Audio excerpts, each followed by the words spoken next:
এ কি করছো রফিক? তুমি জানো না মাছে ফরমালিন মিশিয়ে বিক্রি করলে মানুষের জীবন পর্যন্ত যেতে পারে? কেন তুমি মানুষের জীবন নিয়ে এই ভয়ঙ্কর খেলা খেলছো? তুমি জানো না এসব তো বেআইনি, তোমার তো সাজাও হতে পারে। আবার শুরু করলে? আমাকে এসব জ্ঞান দিতে এসো না। আমার কাজের সময় তুমি সব সময় ঝামেলা করো। তুমি কি বুঝতে পারো না যে ব্যবসা ছাড়া আমাদের চলবে কি করে? এই শহরে সবার পেট চলে এই ব্যবসা করে। তুমি শুধু আমাকে দোষ দিচ্ছ কেন? দোষ দেব না কেন? তুমি তো বিষ বিক্রি করছো। এই বিষের শিকার কোনো একদিন তো আমাদের পরিবারেরও কেউ হতে পারে। আমাদের ছেলেমেয়েরা তো এ শহরে মাছ খায়, তুমি মনে হয় ওদের কথা একবারও ভাবো না। চুপ করো তো। আমি কি নিজের পরিবারের জন্য আলাদা মাছ রাখি না নাকি? আমি জানি কোনটা ভালো আর কোনটা খারাপ। তুমি শুধু শুধু এই অশুভ কথাগুলো বলে আমার মাথা খারাপ করে দিচ্ছ। সবাই তো তাই করে। সংসারে টান পড়লে তোমার এই নীতিকতা কোনো কাজে আসবে না। তোমার লাভ আর লোভের জন্য তুমি বিবেক বিসর্জন দিচ্ছ। অন্য সবাই করছে জন্য কি তুমিও করবে? তুমি যে পাপ করছো তার ফল একদিন তোমাকে পেতেই হবে। ভগবান কিন্তু সব দেখছে রফিক। শিউলি, থামো। আমার মাথা গরম করে দিচ্ছ। আমাকে কাজ করতে দাও। আমি এই ব্যবসার জন্য অনেক টাকা খরচ করেছি। এখন আমি আর পিছিয়ে যেতে পারবো না। তোমার কথায় কান দিলেই আমাদের সংসারটাই ভেঙে যাবে। আমি জানি এর ফল তুমি একদিন পাবে। সেদিন তুমি নিশ্চয়ই বুঝতে পারবে আমি কেন বলেছিলাম। তুমি বেশি কথা বলো। সকাল সকাল আমার মাথা গরম করো না। তোমার এই নীতিকথাগুলো দিয়ে আমাদের সংসার চলবে না। আচ্ছা যাও যাও, তোমাকে আমি সাবধান করার চেষ্টা করলাম কিন্তু তুমি শুনলে না। ফল নিশ্চয়ই একদিন আমাদের ভোগ করতে হবে।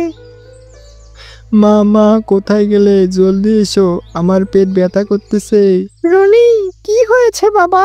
তোমার শরীর এত খারাপ লাগছে কেন? আর মুখটা এত ফ্যাকাশে হয়েছে কেন? তোমার কি শরীর খারাপ লাগছে?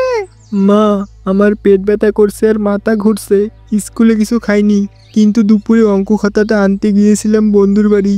সেখানে ওদের সঙ্গে ভাত আর মাছের ঝোল খেয়েছি। তারপর থেকে আমার খুব কষ্ট হচ্ছে। মাছ খেয়েছিস? কিন্তু কি মাছ? মাছটা কি তাজা ছিল? হ্যাঁ মা, ওরা বললো একদম তাজা মাছ। তাদের বাবা নাকি রোজ আমাদের দোকান থেকেই মাছ কেনেন। বাবা নাকি খুব ভালো মাছ বিক্রি করেন বলে তার খুব নাম। তোর বাবার দোকান থেকে মাছ কিনেছে? তাহলে নিশ্চয়ই এজন্যই এমনটা হয়েছে। যে বিষ এতদিন বাইরে বিক্রি করেছে, আজকে সেই বিষ আমাদের বাড়িতে ঢুকেছে। কি বলছো মা? বাবার দোকান থেকে মাছ কিনলে শরীর খারাপ করবে কেন? বাবা কি খারাপ মাছ বিক্রি করেন নাকি? না, খারাপ মাছ নয়, তার চাইতেও বেশি কিছু। আচ্ছা, তোকে এত কথা বলতে হবে না। তুই বিছানায় শুয়ে পড়, আমি তোর মাথায় জল পট্টি দিচ্ছি, তাহলে একটু ভালো লাগবে। আমার খুব কষ্ট হচ্ছে মা, পেটটা চলে যাচ্ছে আর বমি পাচ্ছে। বাবাকে ওষুধ আনতে বলো। আজকে তুই অসুস্থ তোর বাবার জন্য, সে আবার তোর ঔষধ আনবে? আচ্ছা দাঁড়া, আমি ফোন করে ডাকছি। রনি কি ঘুমিয়ে আছে শুলি? ওর শরীরের অবস্থা এখন কেমন? জানি না, তবে ডাক্তার বলেছে বিষক্রিয়ার কারণেই এমনটা হয়েছে। আমার কথাগুলোকে এখন তোমার মনে পড়ছে? তুমি বলেছিলে আমাদের ছেলেমেয়েরা তো আর বিষ দেওয়া মাছ খায় না। আজকে দেখলে ভগবানের কি লীলা। আমাকে আর লজ্জা দিও না শুলি। আমার ভুল হয়ে গেছে। আমি কোনোদিন ভাবিনি যে আমার নিজের পাপের ফল এইভাবে আমাদের ছেলের উপর এসে পড়বে। আমি কি করে এমন কাজ করতে পারলাম? তোমার যখন হুঁশ হবে তখন তো সবকিছু শেষ হয়ে যাবে। রনি যখন বন্ধুর বাড়িতে মাছের তরকারি খেলো, তখন কি সে জানতো তার বাবা নিজেই তাকে বিষ খাওয়াচ্ছে? তোমার এই লোভের কারণে আজকে আমার বুকটা ফেটে যাচ্ছে। আমাকে ক্ষমা করে দাও শৈলী। আমি বুঝতে পেরেছি আমার এই সামান্য লোভের জন্য আমি কত মানুষের জীবনকে ঝুঁকির মুখে ফেলিয়েছি। আজ আমার নিজের ছেলের কষ্ট দেখে আমার বিবেক জেগে উঠেছে। আমার জন্য ওই এমন শাস্তি পেল। শুধু রনি কেন, ওর বন্ধুর বাবা আরো কতজন প্রতিদিন তোমার দোকান থেকে মাছ কেনেন। তাদের সবার কথা ভাবো, তাদের বাচ্চার কথা ভাবো। আমি আর এই পাপের পথে থাকবো না শিউলি।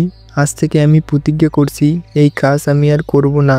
আমার এই দোকান বন্ধ করে দেব, প্রয়োজনে অন্য কোনো কাজ করব, কিন্তু আর কোনোদিন কোনো মানুষের জীবন নিয়ে এমন খেলা করব না।